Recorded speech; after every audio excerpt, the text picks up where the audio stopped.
Welcome to Marriage and Life Stories with Kansiime today, and we are discussing a very important topic. We are holding this conversation around the most important people we keep in our homes to keep helping us to raise our children well, the people who help us to manage the homes when we are too busy doing our jobs out of the house, the people who keep the house together in our absence, and I can say they are a very important component in the home. Now, some call these people house helps, others call them domestic assistants, others call them housemaids, others call them they call them what now? House administrators, others call them house managers, and so many other names that they call them. But whatever name you call them, they all do the same thing. They help us raise our children, they help us keep the home together, and they give us the peace of mind when we go out to work. Now, personally, yes, I've been married for 32 years. Personally, I have hired so many, I have fired so many, I have rehired so many, and I have refired. You understand.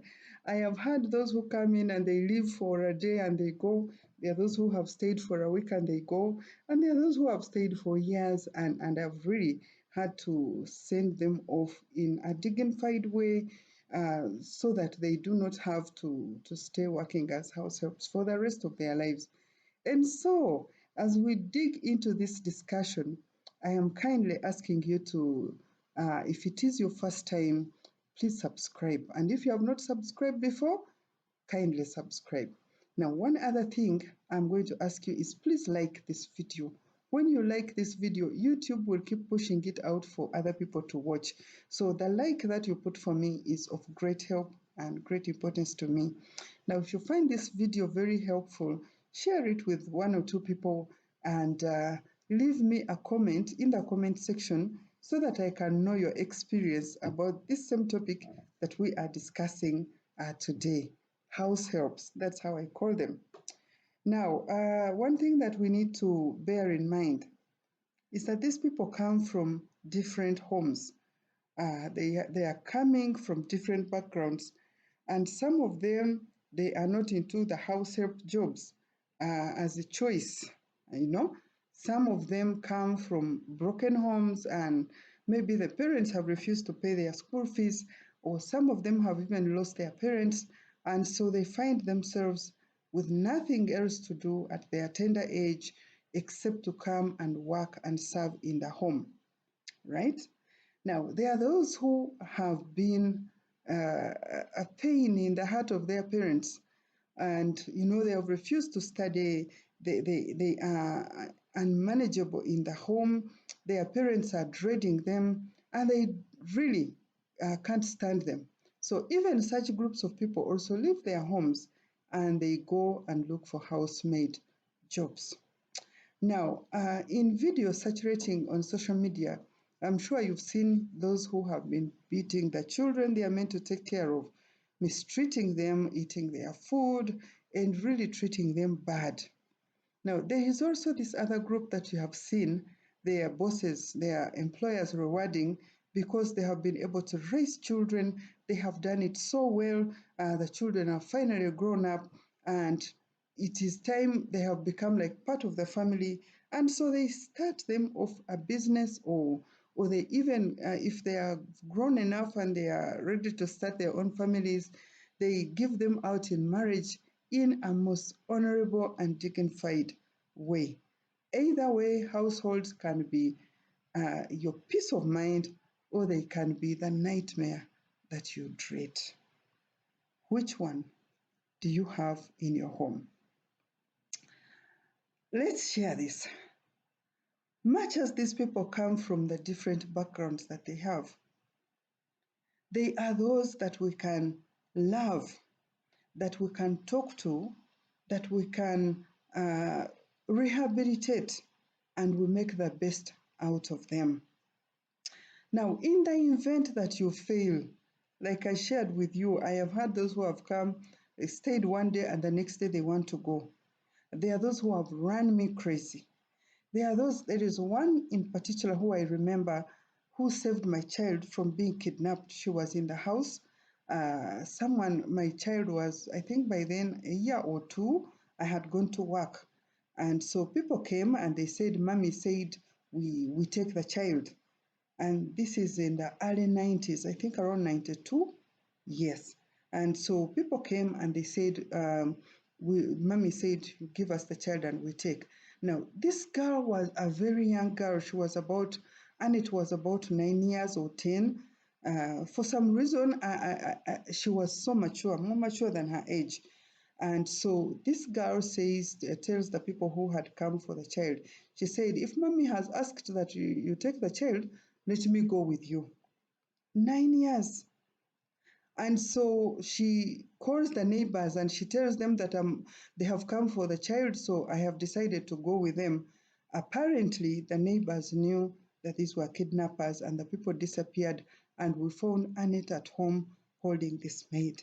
I have prayed for Annette. I have loved her. I have wished her so well. She's right now married. She's in her own home. I've visited her once in a while, although I've lost contact with her. But maids can be the angels that God has sent in your home to do good.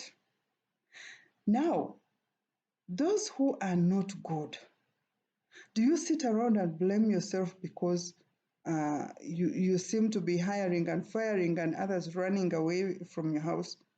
I say no. You deserve good.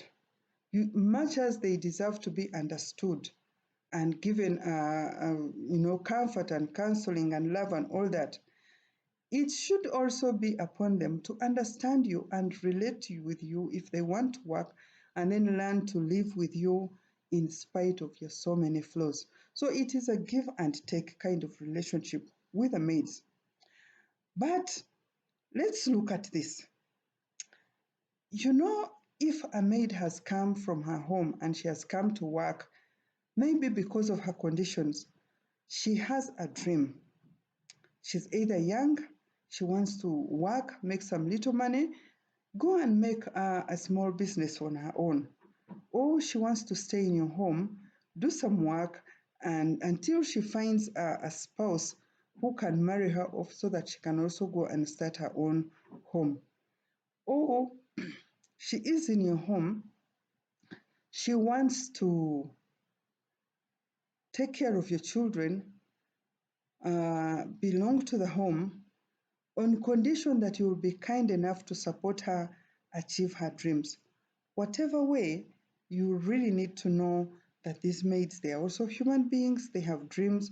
It's just that for now, life has handed them the bitter lemon. Now, when they have the bitter lemon in their hands, the best you can do is to help them make lemonade out of that bitter lemon that they carry. Now, one thing about maids that we need to know, a little kindness to them, okay? Now remember that they are house helps, which means you are doing your own work.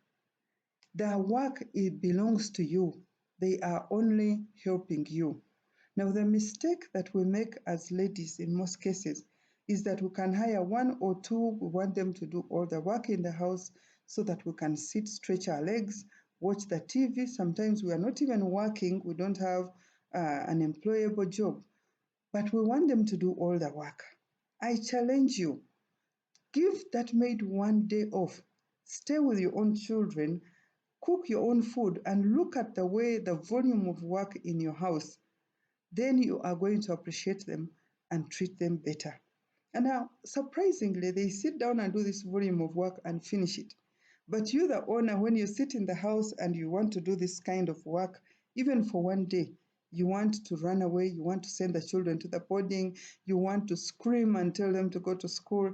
And so, being the house helps.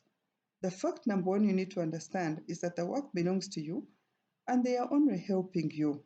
They are only helping you to do the work that you should have done. Now, bear in mind that some of these ladies, they come with inbuilt anger. Sometimes life has thrown stones and eggs and raw tomatoes at them. And even in some homes, they have been treated so badly. Some of them have been abused. Some of them have been maltreated by their former employers.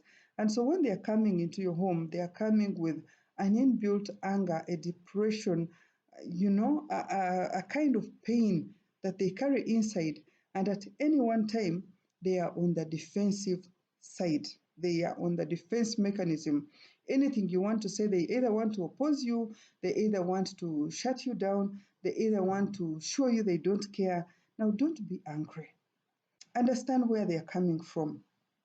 Understand the pain they have passed through. Now, sitting down with these girls, talking to them, discussing with them why what has their past experiences has been, sharing with them that life can always change in spite of their current circumstances. It is important that you have time to sit with them, to discuss with them, and to be able to grow them and transform them into better people. Now, there are some people who have made it a habit to shout at them, abuse them, shout at them and put their sad situations right in their face. Now, remember, we are all created in God's image and we are one. We are one, and our circumstances are never permanent. Today, someone is okay, tomorrow, they may not be okay. Today, someone is not okay, and maybe tomorrow, they will be fine. Now, instead of rubbing it in their face, their sorry state right now, if you keep doing that and then the next day leave your children with them, that's not wise. That's not a wise thing to do. You don't harass someone and leave them to keep your children. You don't harass someone today and then leave them in the house to cook your food. You don't harass someone and then leave them to keep your property for you as you go and work.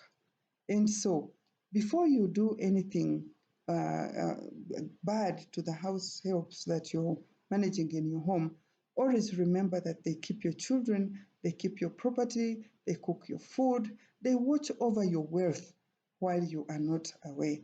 And so, I would suggest that you treat them with a little kindness. Treat them with a little understanding. Where they have failed, try and understand that they are human beings, understand where they are coming from, understand that they are not they don't have the blessings that you have got, understand that life has not been kind to them, and so the best you can do is to understand and make their life a little easier. Now, one good tip that I have realized is that my children always know that the maid is not their maid, she's my helper. And so they don't throw their clothes at her to wash, they don't call her to come and lay their beds. The rules in my house is that they lay their own beds, they do their own things. And so the maid, the helper, will help them only when they ask kindly or when she deems it right to do what they have asked her to do. And so let's get our children involved in the chores. And uh, and you cannot afford to train the maid alone in what you want her to do, and you do not train your own children in doing this same work. Now remember, you get these maids when they are raw, when they don't know what to do, when they don't know how to cook, they cannot clean, and you train them and you make them thorough and you equip them for life. Why not train your own children and make them thorough so that life will be a little easier for them? In fact, training your own children is preparing them to face the world. But instead, you make mistakes. You train the maid to face the world, and then you want to prepare the world for your children. They cannot survive. They cannot survive. No wonder there's so much high divorce rates and abuse and irresponsibility that we are having simply because we train the maids and we leave our own children to suffer. Consider the amount of money you pay them. That same money you used to go and eat a meal, if that's what you're paying the maid to do your work and your chores and care for your home for the whole month, then that's not fair. I would suggest that as a good person, a God fearing person, Do something that you feel is going to be beneficial, is going to be helpful. If she has a child, is going to be able to buy milk for their children back home in the villages. So consider that amount and do for these maids what you'd really want someone to do for you if you were in their shoes. The lesson of kindness to the maids, the lessons of kindness to the maids will be a life lesson that your children will learn from you. Your children will learn kindness from the way that you treat these maids. They will either know how to treat other people in their lives who are less fortunate with kindness, or they will be rude depending on how they see you treat your maid. And so I implore you, be kind to the maid and teach your children kindness. Kindness, more especially to the people who are not as fortunate as them. Teach them kindness. There is a preacher who was preaching, and she said, if you want to know how strong a Christian is, a Christian woman is, ask her maid. Her maid has the best testimony. Or maybe even if you are an Islamic lady, a person who knows how true you are to your faith should ask your maid. Your maid will be able to give an honest testimony about you. And so, as I conclude, what testimony will your maid or house help give to the public when they say you are really a woman of faith, a Christian, or a good Muslim lady? What testimony will your maid give you? I conclude and ask you, kindly share this video. Like, because if you like, YouTube will support this video to go further. Share this video with friends if you feel it is useful. And if it is your first time or you have not subscribed before, kindly do the needful. Go through the channel, check on the other videos. Bye bye for now.